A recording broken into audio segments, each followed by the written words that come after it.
Hey y'all, my name's Imani. Today I share my voice, my story, and where it begins for me.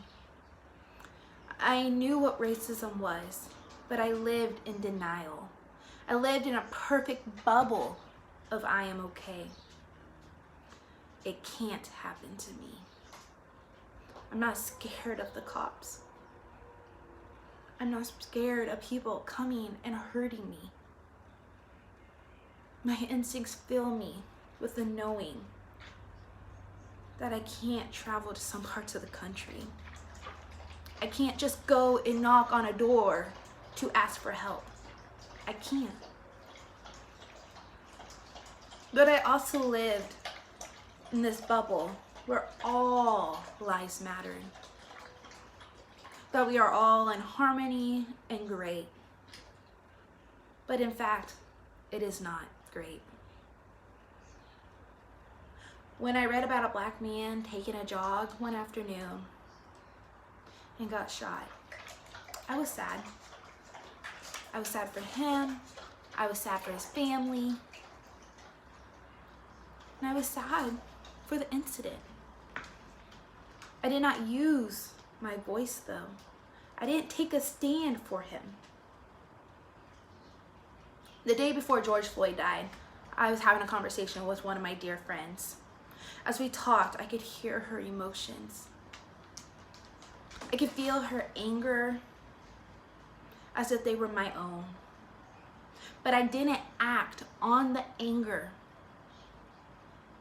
Some would just say she's an angry black woman, and that's all they would see.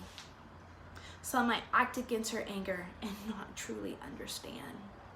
As all these feelings stirred me, she asked me, what was I going to do as a black sister? How am I going to stand up? How am I going to stand up? I ponder this question as it beats into my brain. I did not know what I was going to do. I did not know. Having this conversation though, it opened up so many doors between my mom and I, friends, and even my participation at an open table conversation. What is racism? What is it? My whole life I've just seen myself as a brown girl with thick curly black hair, and that was it for me. I never took the time to search for more. It didn't acknowledge the black, white, and Hispanic in me. If I had to choose, I would pick my Colombian heritage. But even then, I didn't own up to it. I asked myself why. Why did I not support me and support the black in me? At a young age, I saw and I learned about racism. I learned about slaves. I watched movies and I read about it in books. I remember sitting with my mom and watching a movie. I was young, I didn't completely understand. And I saw and I remember the feeling of being mad and angry and confused why the black people were not standing up for themselves. Watching the movie, I just wanted to hop into the movie and punch all the white people that were being so unkind and hateful.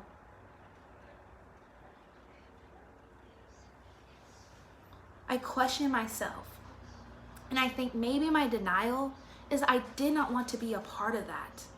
Maybe I was scared that could be me. Growing up, I was loved. I was told I was beautiful and perfect. If I did experience racism, it was slight, and I told myself it was nothing huge. In school, I was told I was too quiet to be a black girl, or I am not dark enough to be a black girl. My skin is too light. I've even had someone ask me, how is my mom? My mom. Because we're not the same skin tone.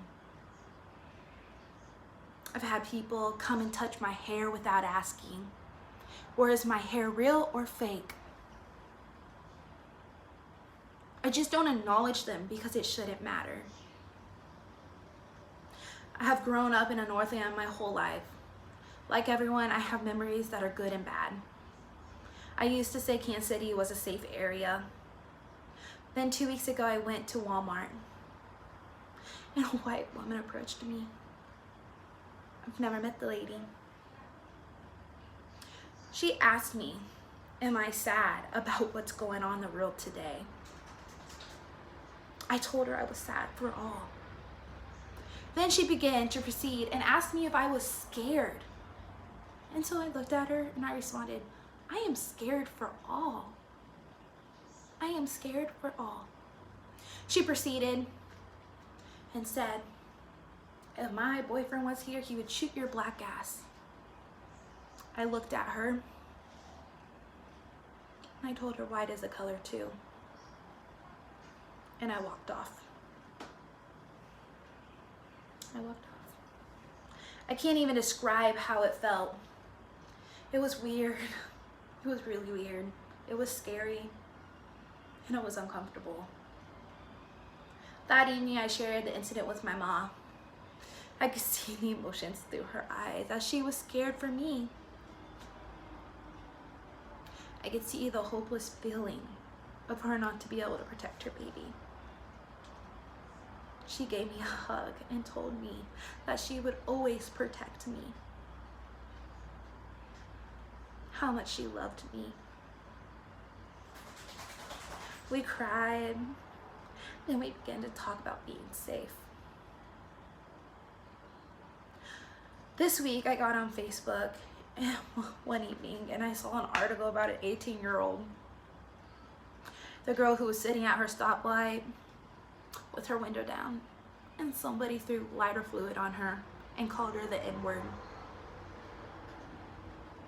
Looking at the article, I saw her picture.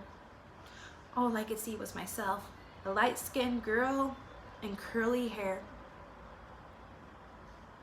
Yeah, all I could see was myself. It broke my heart. It made me fear to sit at a stoplight and have my window down. Which sucks because it's summertime and that's all I want to do, enjoy the fresh air, especially bright and early in the morning.